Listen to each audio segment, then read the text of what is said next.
The man bleeding in my arms that rainy night didn't ask for my name. If he had, maybe everything that came after would have been different. The rain had a way of making New York feel smaller after midnight.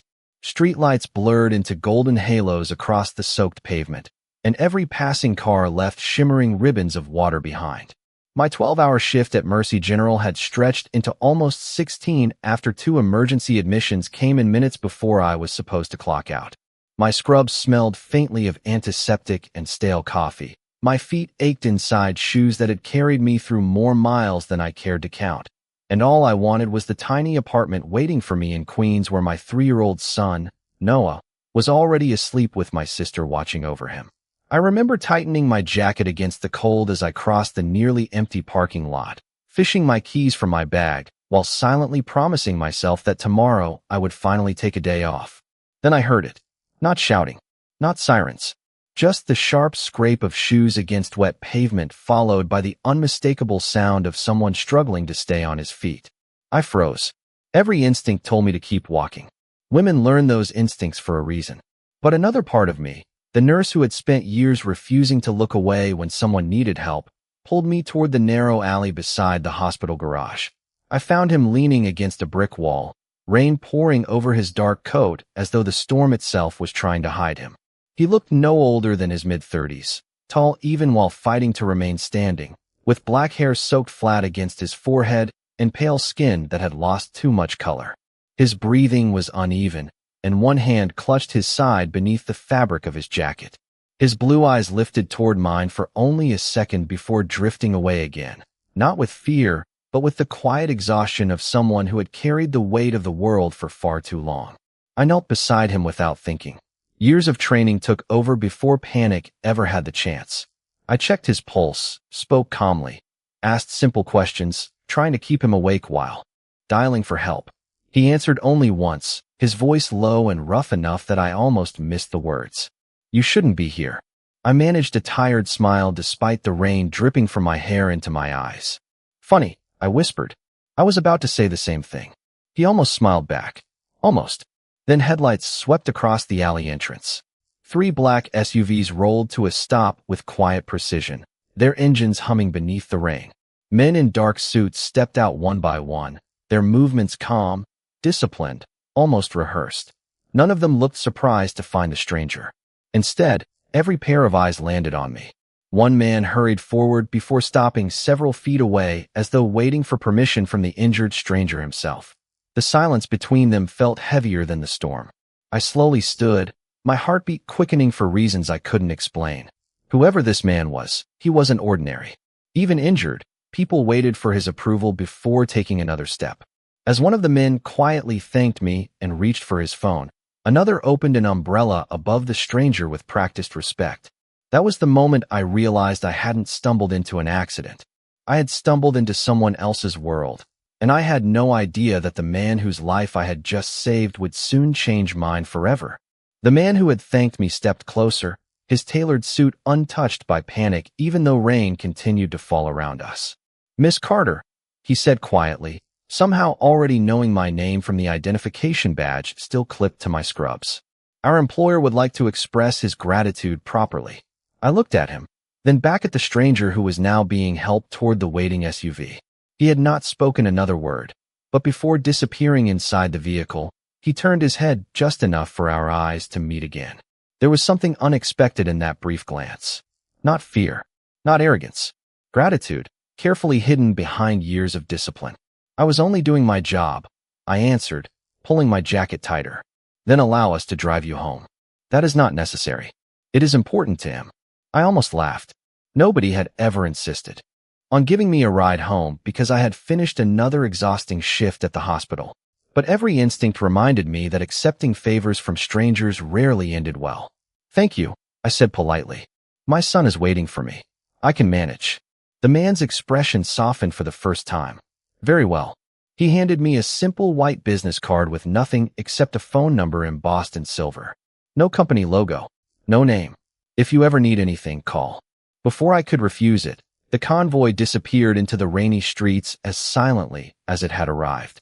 I stood there for another minute, wondering what kind of life required that many security vehicles before finally driving home. By the time I slipped through my apartment door, it was nearly 2 in the morning. The scent of lavender greeted me before anything else. My sister Emily had left the hallway light on. Noah was asleep on the couch instead of his bed, one tiny arm wrapped around his stuffed dinosaur, while an animated movie played quietly on the television.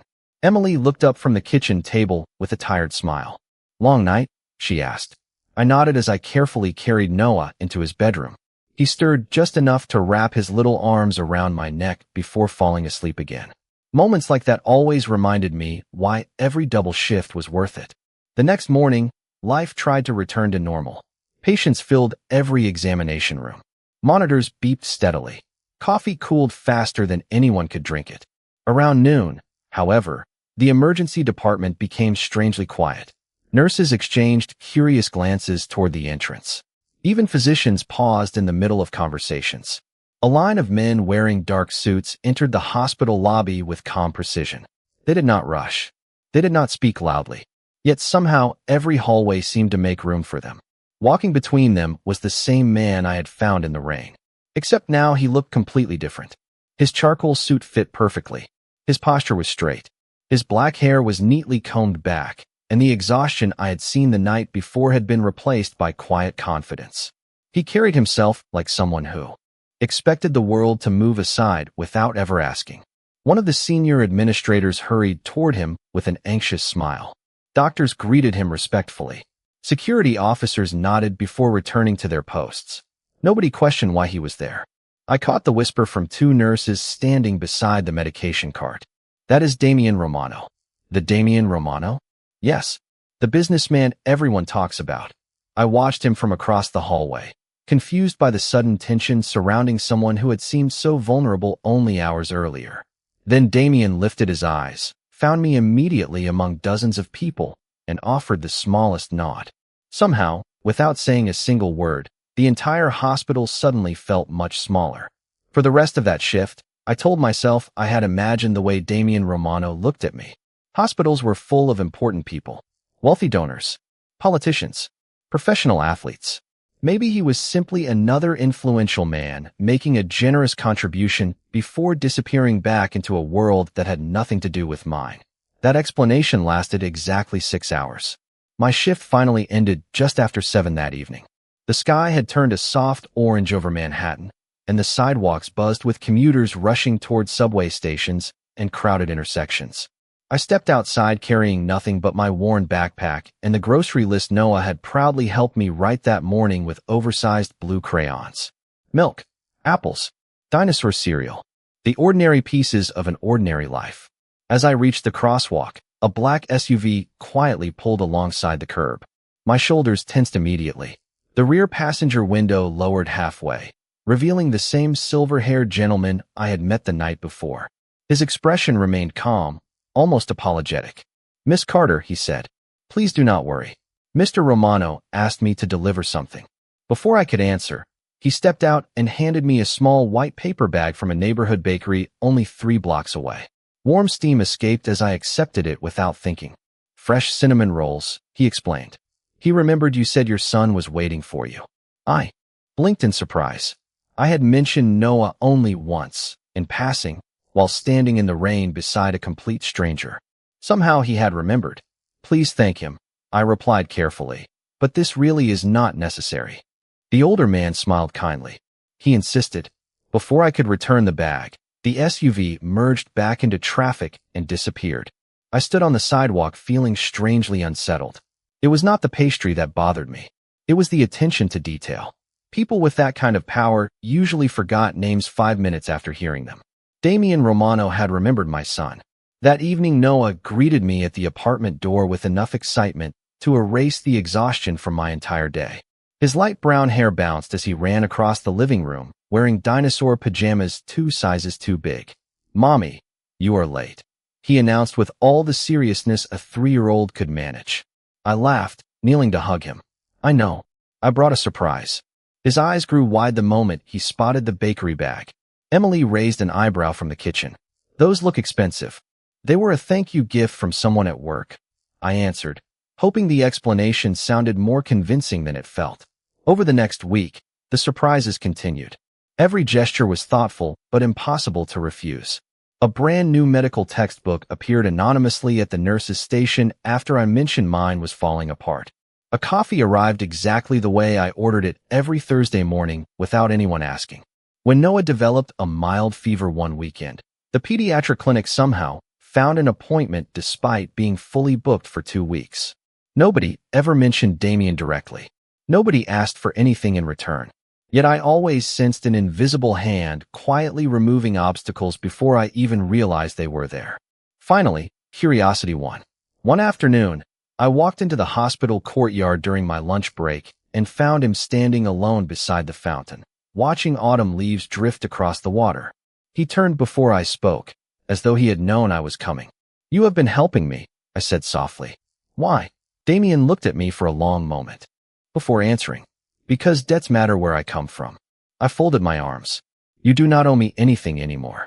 His expression remained calm, but there was something unexpectedly sincere behind his blue eyes. "Olivia," he said quietly, "saving a life is not something I measure in days. It is something I remember forever." After that conversation in the courtyard, I expected everything to return to normal. Instead, normal quietly slipped away without asking my permission. Damien never called. He never appeared outside my apartment. He never crossed the lines I had carefully drawn between gratitude and obligation. Yet somehow his presence lingered around the edges of my life like the faint scent of rain after a storm. A few days later, Mercy General hosted its annual Children's Wellness Fair, inviting local families for free health screenings, games, and educational programs. I volunteered every year because Noah loved the colorful balloons, the face painters, and the firefighters who let children climb into the engines. Emily had to work that Saturday, so it was just the two of us. Noah spent nearly 20 minutes trying to decide whether he wanted to become a doctor, an astronaut, or a dinosaur when he grew up. According to him, all 3 careers seemed equally possible. His laughter echoed across the hospital courtyard, bright enough to make strangers smile as they walked past. I was helping another nurse organize supplies when I noticed several black SUVs stopping quietly near the main entrance. My stomach tightened before I even saw who stepped out. Damien Romano walked toward the event wearing dark jeans, a navy sweater, and a simple overcoat instead of the expensive suits I had grown used to seeing. Without the formal clothing, he looked younger, almost approachable, although the men accompanying him still carried themselves with the same quiet discipline. Hospital administrators greeted him warmly, thanking him for a generous donation that would fund pediatric equipment for another year. I had not known he was coming. Neither had anyone else working the event. Damien accepted their appreciation with polite restraint before his attention drifted. Across the courtyard, it landed on Noah. My son sat cross-legged on the sidewalk, completely focused on building the tallest block tower the children's activity table had ever seen. Damien slowed almost imperceptibly. Something changed in his expression. It was subtle enough that nobody else would have noticed, but I did. His eyes softened with quiet curiosity, as though he had recognized something he could not immediately explain. Noah looked up at exactly the same moment. Children have a remarkable way of ignoring status and reputation. To Noah, every adult was simply another potential friend. He waved enthusiastically. "Hi." Damien hesitated for only a heartbeat before walking over. "Hello," he replied, his deep voice unexpectedly gentle. Noah proudly pointed toward the crooked tower beside him. "I built that all by myself." Damien crouched until they were almost eye level. "That is impressive. Do you want to help me make it taller?" Noah asked. I expected Damien's security team to interrupt. They did not move. I expected Damien to politely decline. Instead, he picked up a wooden block and carefully balanced it on top of the tower. Noah giggled with delight. For the next several minutes, they built together in complete silence except for Noah's cheerful commentary about dinosaurs, rockets, and chocolate pancakes. Standing several yards away, I found myself smiling without realizing it. Then the tower collapsed onto the grass. Noah laughed so hard, he nearly fell backward.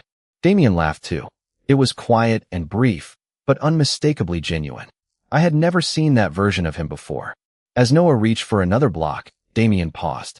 His gaze lingered on my son's face, on the shape of his smile, on the small dimple that appeared only when he laughed. A strange shadow crossed Damien's features before disappearing almost instantly. He looked toward me, then back at Noah, as though trying to solve a question that had suddenly appeared without warning. I could not explain why, but watching the two of them together filled me with a feeling I had never experienced before. It was not fear. It was not hope. It was the quiet certainty that something invisible had just begun to change. That evening stayed with Damien far longer than it stayed with me. I thought he had simply enjoyed spending a few harmless minutes with a child who reminded him that life could still be simple. I had no idea those few minutes had unsettled him in ways neither of us could explain. 3 days later, the hospital called asking whether Noah could return for a follow-up vision screening that had been delayed during the wellness fair. Emily was working another double shift, so I brought him with me after preschool. Noah bounced through the pediatric hallway carrying the same stuffed dinosaur he insisted brought him good luck everywhere we went. While we waited, he entertained every nurse within sight by asking whether dinosaurs would have liked macaroni and cheese if they had lived long enough to taste it. Even the busiest doctors stopped to laugh. Across the lobby, Damien had arrived for a private meeting with the hospital board about expanding the children's wing. He was halfway through greeting the chief administrator when he heard Noah's unmistakable laughter echo through the corridor. His head turned almost automatically. I noticed him only after Noah did. "Mommy," Noah whispered excitedly. "That is my building friend." Before I could answer, Noah slipped from his chair and hurried across the polished floor with all the confidence only a child possesses. My heart nearly stopped until I saw Damien kneel before Noah reached him. "Hello again," Damien said warmly. Noah grinned. "I remembered your face." "I am honored," Damien replied. "Did your tower survive?" Noah shook his head dramatically. "It fell down, but I can build another one." Damien smiled, and for a brief moment the polished executive surrounded by advisors disappeared. He simply looked like a man enjoying an honest conversation with a little boy. Then Noah tilted his head curiously. "You have the same eyes as me." The words were innocent. Children notice details adults ignore. The hallway suddenly felt strangely quiet. Damien blinked once before offering a gentle smile. "Do I?" Noah nodded enthusiastically. "Mine are blue too. Mommy says they look like the ocean." I felt my breath catch for reasons I could not explain. Damien's expression remained composed, yet something flickered behind his eyes. Surprise, confusion, perhaps even recognition. Before either of us could say another word, the pediatric nurse called Noah's name. I thanked Damien with an awkward smile and led Noah toward the examination room. But I could still feel Damien watching us disappear around the corner. An hour later, as Noah proudly showed Emily the dinosaur sticker he had earned for being brave, Damien sat alone in the back seat of his SUV without saying a word. His trusted advisor, Victor, quietly reviewed meeting notes until Damien interrupted him with an unexpected question. "How old is Olivia Carter's son?" Victor looked up, surprised. "Approximately 3 years old, sir." Damien stared through the rain-speckled window. "Find out his birthday." Victor hesitated only briefly. "May I ask why?" Damien remained silent for several seconds. "Because I have learned never to ignore a feeling that refuses to leave." That night, I tucked Noah into bed as usual, reading his favorite dinosaur story before kissing his forehead. He was asleep within minutes. I stood beside his bed a little longer than normal, brushing a lock of light brown hair away from his face. For the first time in years, I found myself studying the features I had always taken for granted. The blue eyes, the easy smile, the tiny dimple that appeared whenever he laughed. Somewhere across the city, another pair of blue eyes had begun asking the very same questions. The questions that had quietly settled into Damien's mind refused to disappear. According to Victor, Noah had been born almost exactly 3 years earlier. The timeline should have meant nothing. Yet Damien found himself remembering a single night he had spent trying to forget. It had happened during one of the darkest seasons of his life, long before our paths crossed outside Mercy General. He remembered collapsing from exhaustion at a charity fundraiser after working for nearly 2 days without rest. He remembered waking in a private recovery suite where a young volunteer nurse had stayed beside him until his fever broke because the hospital had been overwhelmed by a citywide emergency. He had never learned her full name. She had left before sunrise after quietly refusing any reward. The memory had faded over the years, buried beneath business meetings, responsibility, and endless obligations. Until now. Victor entered Damien's office carrying a thin folder. Everything you requested, he said. Damien opened it without speaking. Inside were only public records. Olivia Carter, 27 years old, registered nurse, single mother, no marriage record. Noah Carter, date of birth, pediatric medical history, preschool enrollment, ordinary details about an ordinary family. Damien closed the folder slowly. Nothing else. Victor shook his head. She keeps an exceptionally private life. Damien looked out across the Manhattan skyline through the floor-to-ceiling windows. Good, he replied quietly. She deserves that. Meanwhile, my own life remained wonderfully ordinary. Noah and I spent Sunday afternoon in the neighborhood park feeding ducks that seemed far more interested in chasing toddlers than breadcrumbs. Autumn leaves drifted across the walking paths while parents chatted from nearby benches. Noah insisted every squirrel we saw had an important meeting somewhere. His imagination never seemed to run out of room. As he raced toward the playground, my phone rang. It was Mercy General asking whether I could cover another evening shift because 2 nurses had called in sick. I almost declined. Then I looked at Noah laughing as he climbed the smallest slide for what had to be the 15th time and realized overtime meant a little more breathing room when rent came due. Emily agreed to watch him for the evening. By the time I arrived at the hospital, the emergency department was unusually calm. During my meal break, I carried a cup of coffee onto the quiet rooftop garden reserved for staff. Cool air brushed across my face as the city lights flickered below like scattered stars. I thought I was alone until I heard familiar footsteps behind me. Damien stopped several feet away, careful not to invade my space. I hope I am not interrupting, he said. Not at all. For a few moments we simply watched. Helicopters blinking across the night sky. It felt strangely peaceful. You looked happy today, Damien said at last. I smiled without thinking. Noah likes feeding ducks. A faint smile touched his face as well. He seems like a remarkable little boy. He is. I glanced down at my coffee before adding softly. He is the best part of my life. Damien remained silent longer than usual. When he finally spoke, his voice carried a quiet sincerity I had never heard before. Children have a way of changing everything. I looked toward him, surprised by the sadness behind those simple words. Before I could ask what he meant, his phone vibrated. He glanced at the screen, dismissed the call without answering, and slipped the device back into his pocket. For the first time since meeting him, I realized the powerful man everyone admired seemed far lonelier than anyone understood. Neither of us noticed the photograph Noah had slipped into my backpack earlier that afternoon. Folded carefully inside was a crayon drawing of 3 smiling people holding hands beneath a bright blue sky. One was labeled Mommy. One was labeled me. The tallest figure had dark hair, blue eyes, and a small handwritten caption that simply read, "My new friend." The drawing stayed in my backpack for 2 days before I finally noticed it. I found it while searching for a pen during another impossibly busy shift. The paper was folded twice, its edges softened from being carried around unnoticed. I smiled the moment I opened it. Noah had drawn himself between 2 adults beneath an oversized blue sun that took up nearly half the page. The woman wore a nurse's badge. The man had dark hair and bright blue eyes. Children never worried about explanations. They simply drew the world the way it made them feel. I slipped the picture back into my bag, promising myself I would frame it when I got home. Later that afternoon, Damien returned to Mercy General for another meeting with the hospital foundation. As he passed through the pediatric wing, he noticed a familiar backpack resting beside the nurse's station while I stepped into a patient room. He had no intention of stopping. Then a folded piece of paper slipped onto the floor. Without thinking, he bent down to pick it up before anyone stepped on it. His eyes settled on the colorful crayon drawing. He recognized Noah immediately. Then he saw the third figure. His own face stared back at him through the simple blue circles that represented eyes. I returned just as Damien carefully held the drawing in both hands. Embarrassment rushed through me. "I am sorry," I said quickly, reaching for the paper. "My son likes to hide little surprises in my bag."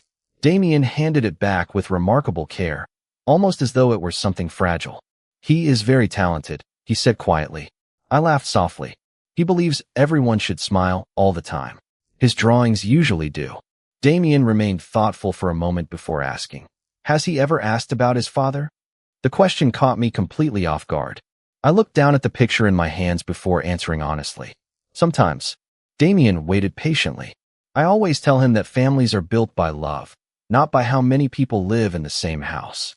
A faint sadness crossed his face. That sounds like something a good mother would say. I shrugged gently. It is the only answer I know how to give. For several seconds, neither of us spoke.